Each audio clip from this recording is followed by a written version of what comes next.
नमस्कार। हम सभी अपने जीवन में सुखी होना चाहते हैं। कोई भी ऐसा नहीं है दुनिया में जो सुखी नहीं होना चाहता है। कोई भी ऐसा नहीं है जो दुख चाहता है अपने जीवन में। ये सभी लोग जानते हैं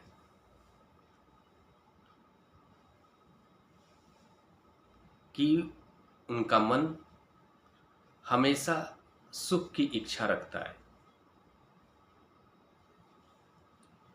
सबसे पहले हम सभी को यह समझना है कि सुख क्या है और दुख क्या है।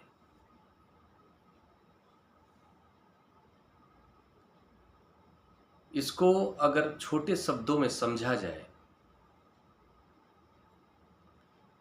तो हम कह सकते हैं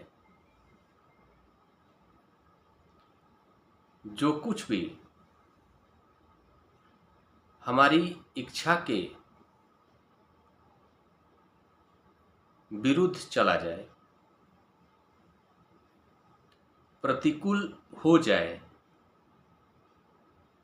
तो हमें दुख होता है। हमारे मन को आघात पहुंचता है।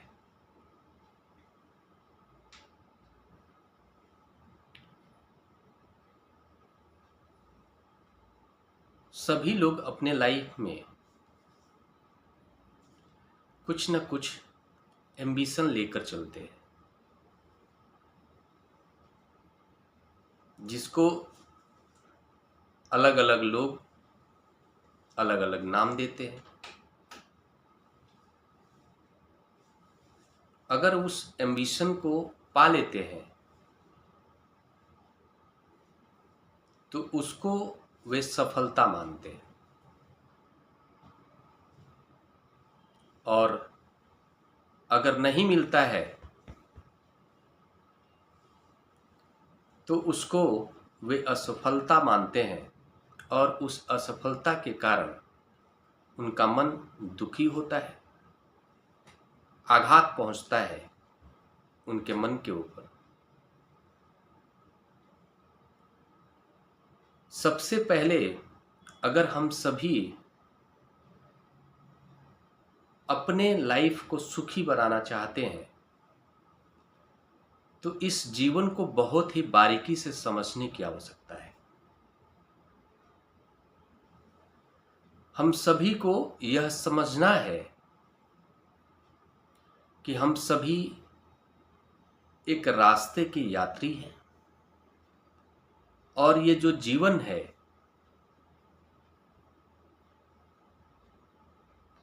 एक जर्नी की तरह है। जिस तरह से यात्री एक जगह से दूसरी जगह यात्रा करने के लिए ट्रेन में जर्नी करता है, प्लेन में जर्नी करता है, और उस जर्नी को पूरा करने में जो समय लगता है उस समय के दौरान जो घटनाएं होती हैं उसको हम लोग जीवन के तौर पर समझ सकते हैं। हम सभी का जो यात्रा है इस दुनिया में लगभग 70 से 80 साल की है, और इस 80 साल के दौरान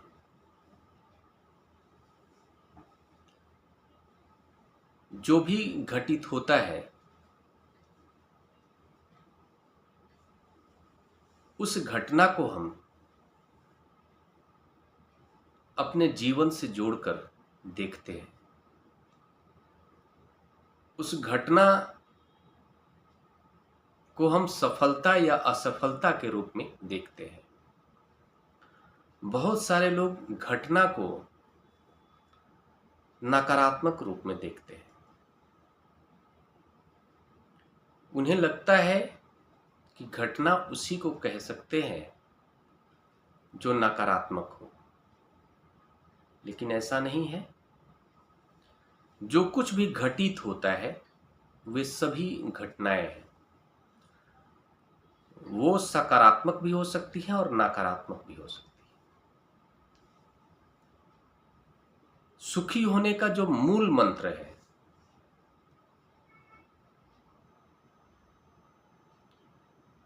उस मूल मंत्र के रूप में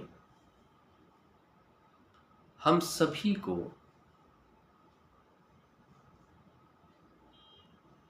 अपने विचार को मजबूत बनाना है, विचार को डायग्नोस करना है,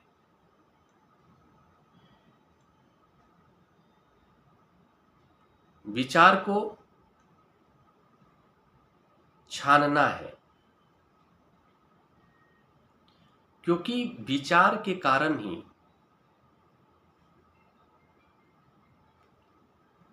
एक ही तरह की घटनाओं के होने के बावजूद हर व्यक्ति के ऊपर उसका प्रभाव अलग अलग पड़ता है। जैसे एक व्यक्ति अगर 10 लोगों को गाली देता है तो वो सभी 10 लोगों का जो रिएक्शन होता है अलग अलग होता है। एक व्यक्ति ऐसा होगा जो उस गाली से इतना ज्यादा उसको आघात पहुंचेगा कि उसके रिएक्शन में उसका जान ले लेता है या जान ले सकता है, और दूसरा उसके रिएक्शन में उसके साथ मारपीट कर सकता है। एक व्यक्ति ऐसा होगा कि उस गाली के बदले उसको गाली दे सकता है। एक व्यक्ति ऐसा होगा जो उसको गाली के बदले 2 प्यार भरा शब्द दे सकता है, कोई गले लगा सकता है। अलग अलग तरह का रिएक्शन सेम एक्ट के कारण लोगों के द्वारा देखने को मिलता है।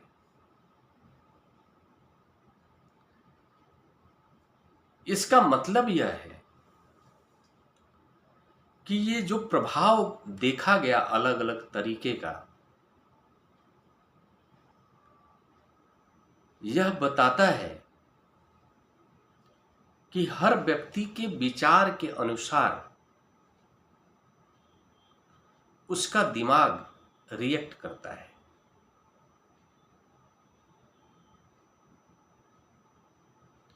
उसी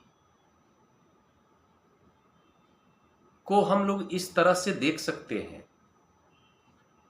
कि दुख जो होता है, दुख भी अलग अलग व्यक्ति के विचारों के अनुसार व्यक्ति को अलग अलग लेवल पर दुख पहुंचाएगा। जिस व्यक्ति का विचार जितना कमजोर होगा वो किसी भी घटना को लेकर सबसे ज्यादा दुखी हो सकता है, आघात पहुंचेगा उसके मन पर। जितना ज्यादा उसका विचार कमजोर होगा उतना ही ज्यादा आघात पहुंचेगा उसके मन में।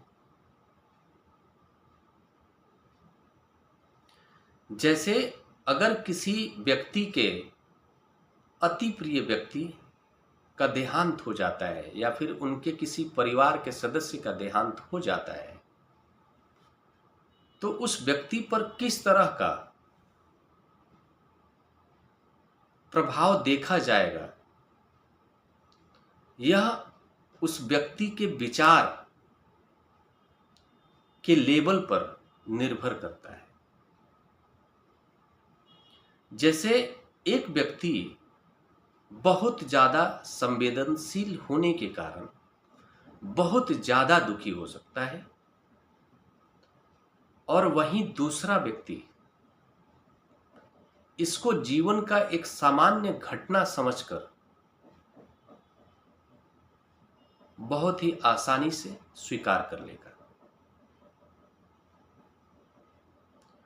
ये दोनों के विचार के लेवल पर निर्भर करता है।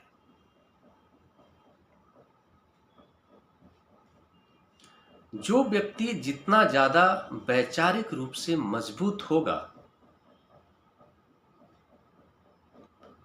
उसके जीवन में आप स्थिरता देखेंगे। वैसा व्यक्ति जिसका विचार मजबूत हो जाता है, वो इस बात को जान जाता है कि इस दुनिया में कुछ भी स्थिर नहीं है। न सुख स्थिर है, न दुख स्थिर है। न दुख टिकने वाला है,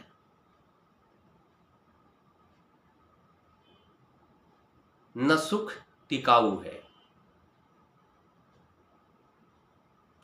जो कुछ भी है उसको जाना तय है।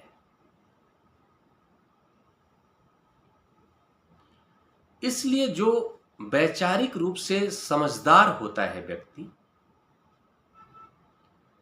जीवन में घट रही हर घटनाओं को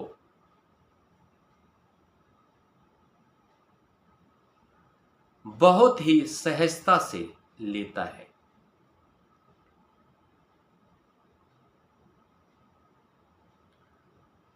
जो वैचारिक रूप से मजबूत होता है, वो इस बात को जान जाता है कि प्रकृति के स्वभाव को बदला नहीं जा सकता है, और प्रकृति अपने स्वभाव के अनुसार हर व्यक्ति के जीवन को प्रभावित करता है। हर व्यक्ति के विचार के अनुसार, संस्कार के अनुसार उसके भाग्य का निर्माण करता है।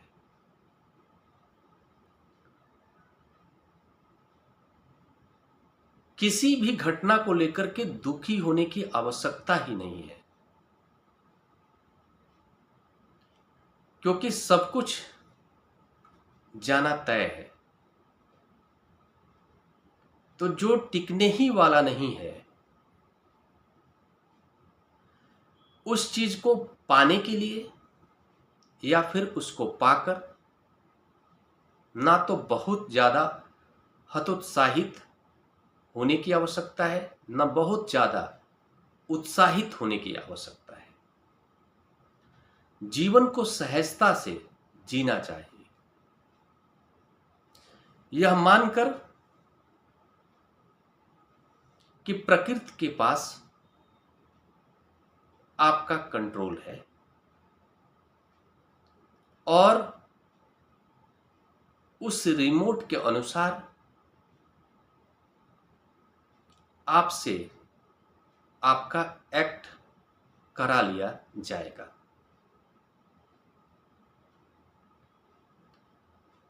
जब आप किसी भी क्षेत्र में असफल हो जाते हैं, उसको अपना एक्ट का हिस्सा मानकर स्वीकार कर लीजिए।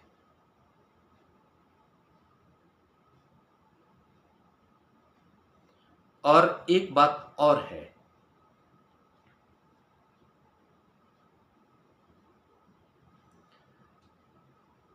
जैसे हम सभी अपने जीवन में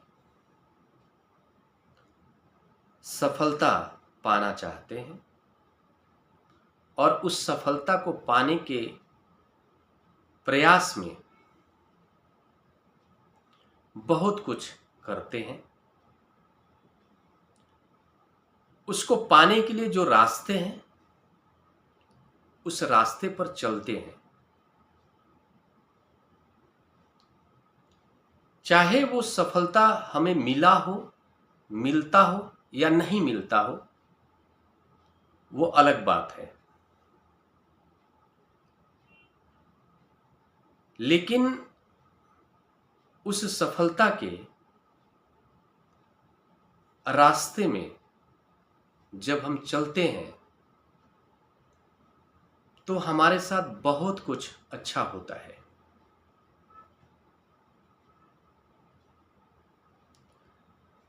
और उस अच्छा हो जाने के कारण हम बहुत कुछ हो जाते हैं।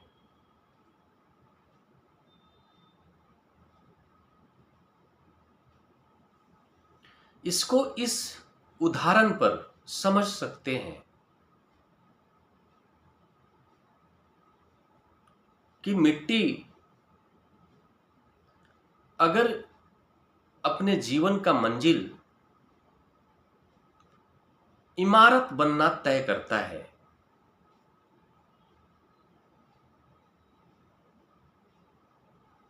तो उसे सबसे पहले आग में तपना पड़ता है। तपने की क्षमता अपने अंदर रखनी पड़ती है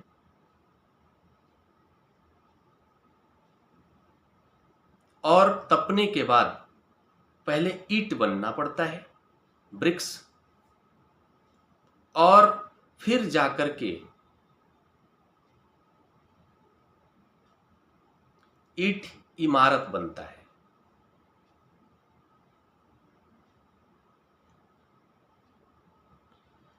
चाहे मिट्टी इमारत बने या ना बने, लेकिन इस यात्रा के दौरान उसके अंदर एक विशेष लेवल की क्षमता डेवलप होती है। एग्रेशन को सहने की क्षमता डेवलप होती है। ईंट बनने की क्षमता डेवलप होती है और वो ईंट बन जाता है। जिसकी जितनी क्षमता होगी उस यात्रा के दौरान कुछ न कुछ बनेगा जरूर।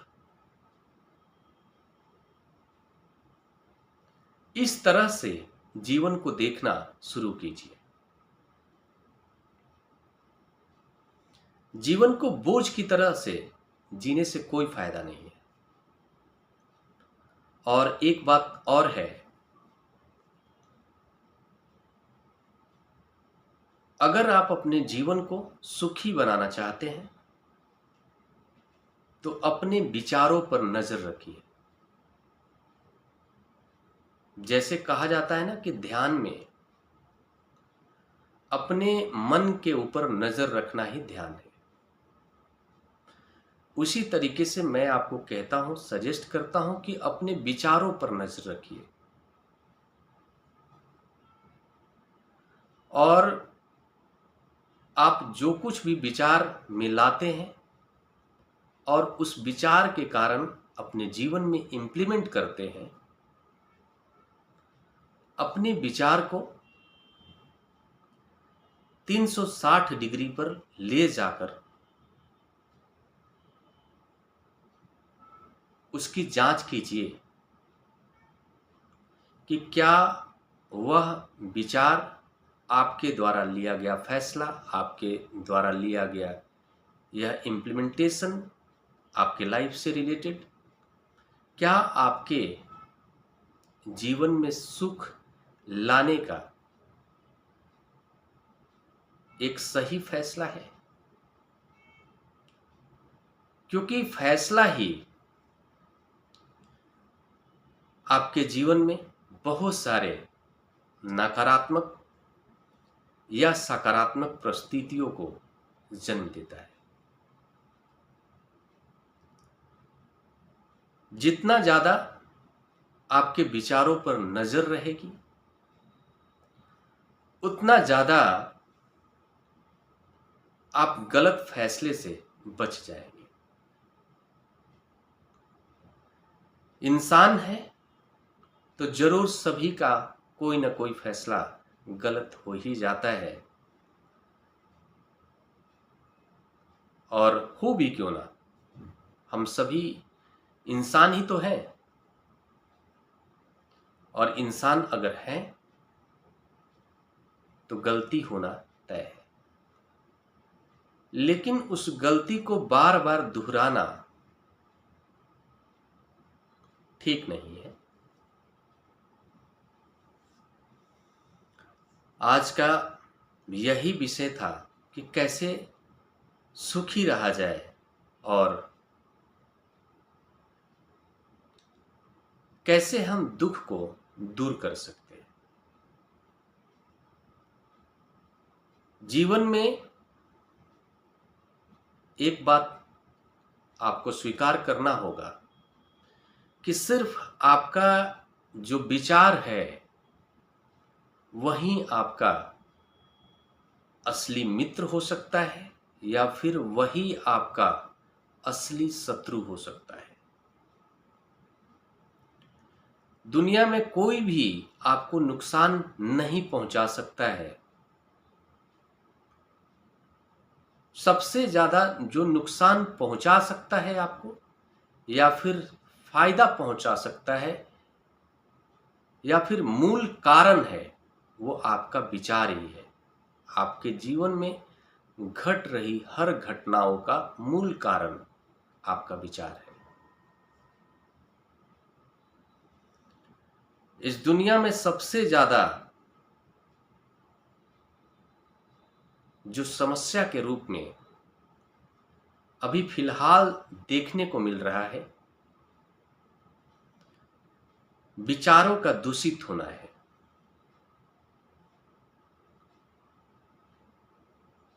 कई हजार वर्षों से इस दुनिया में अलग अलग देशों के फिलॉसफर इस जीवन को समझने की कोशिश कर रहे हैं या फिर किया है। समस्याओं को दूर करने के लिए लोगों ने कोशिश की है और अभी तक कर रहे हैं। लेकिन सभी लोग अपनी समस्याओं को दूर करने के चक्कर में ऐसा देखा गया है कि वे लोग दूसरे के लिए समस्याएं बना रहे हैं।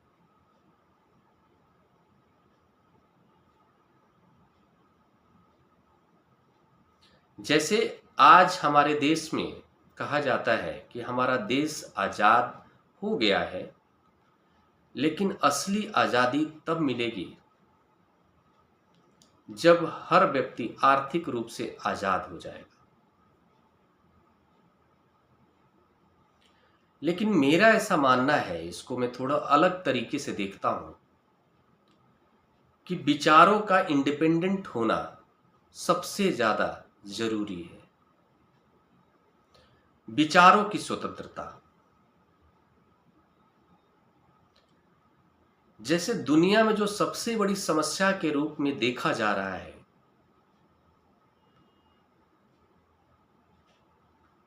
वो समस्या है विचारों की स्वतंत्रता का नहीं होना। हम सभी कहीं ना कहीं अपने अपने विचार को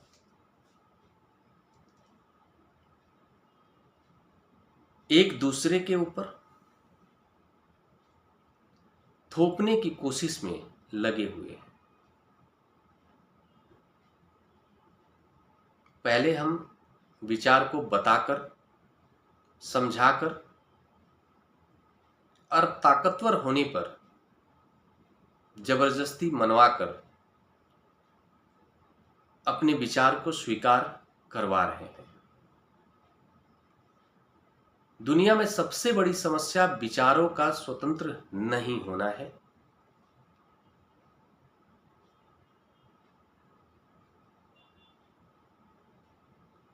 और इसी का परिणाम है कि आज से कई हजार वर्ष पूर्व सुकरात जैसे महान दार्शनिक को जहर देकर मार दिया गया। दुनिया में मानवता के नाम पर इससे बड़ा कोई कलंक नहीं हो सकता है। जीसस जैसे महान आत्मा को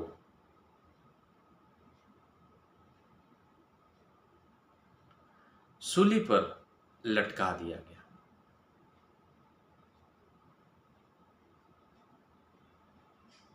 और हमारे देश के महान दार्शनिक ओशो रजनीश को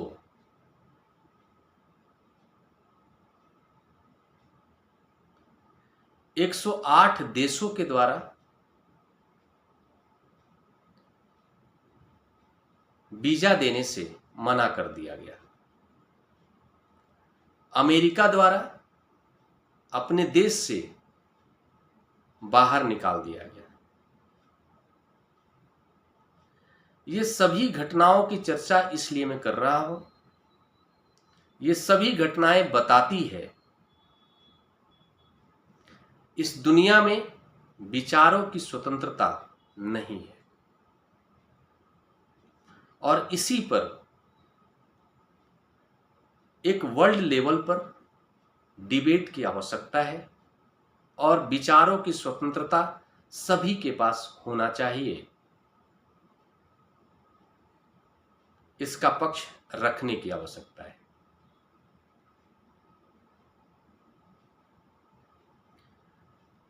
हमारे वेदों का जो पहला श्लोक है,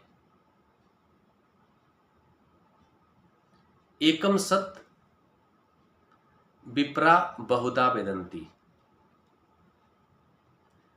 इसके बारे में जो अर्थ बताया गया है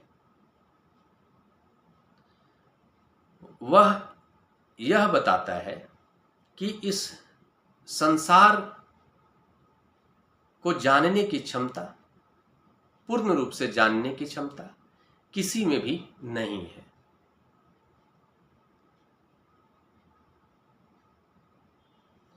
इसलिए जो कोई भी इसे जानने के प्रयास में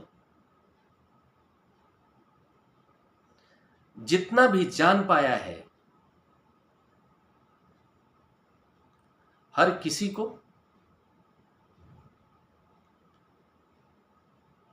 बताने का अधिकार है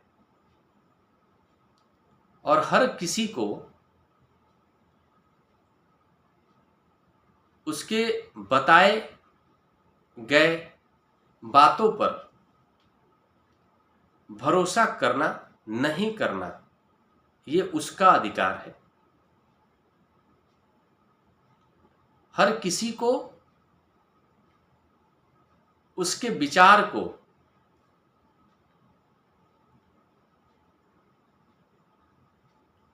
स्वतंत्र करना चाहिए, उसके विचार को मानना या ना मानना वो सभी के ऊपर निर्भर करता है। इसीलिए कहा गया है कि एकम सत विप्रा बहुधा वेदन्ति।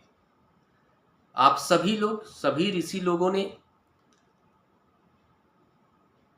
अलग अलग तरीके से इस दुनिया के बारे में बताया है। अलग अलग दार्शनिकों ने इस दुनिया को अलग अलग तरीके से प्रेजेंट किया है, बताया है।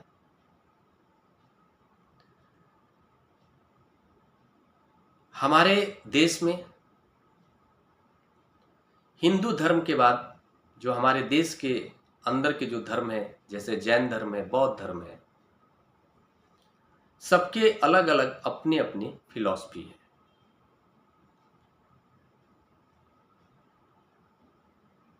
मुझे लगता है कि बड़े लेवल पर विचारों की स्वतंत्रता देखी गई है।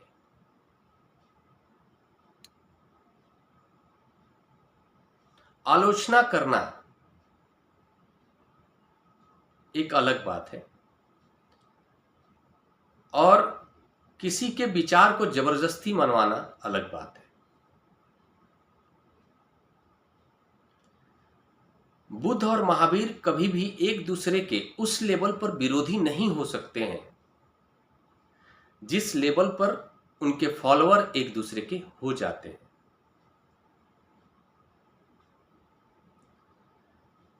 अपर लेवल पे हमेशा ही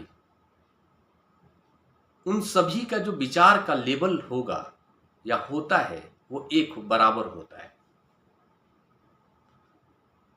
उनके बीच विचारों को लेकर कभी भी द्वंद्व नहीं होगा। द्वंद्व हमेशा ही कमजोर विचार वालों के बीच ही हो पाता है।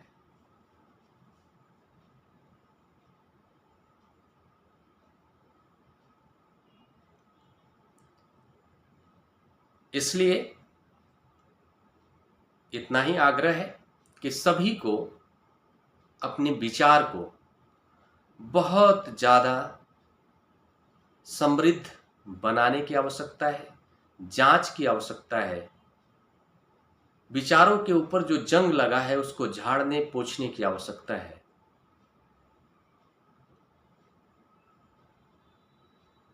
अपने अंदर उठने वाले हर विचार पर अपनी नजर रखने की आवश्यकता है। हर विचार को 360 डिग्री एंगल से देखने की आवश्यकता है। मैं समझता हूं कि जिस दिन से आप ये शुरू कर देंगे, यह जरूरी नहीं है कि आप चाहे अपने जीवन में जो भी एम्बिशन लेकर चल रहे हो सफल हो या ना भी हो सकते हैं, लेकिन तब भी इतना मैं यकीन दिलाता हूं कि आपके जीवन में बहुत कुछ अच्छा होने लगेगा। इतनी ही बात करके आज समाप्त करते हैं। अगली बार फिर मिलते हैं। नमस्कार।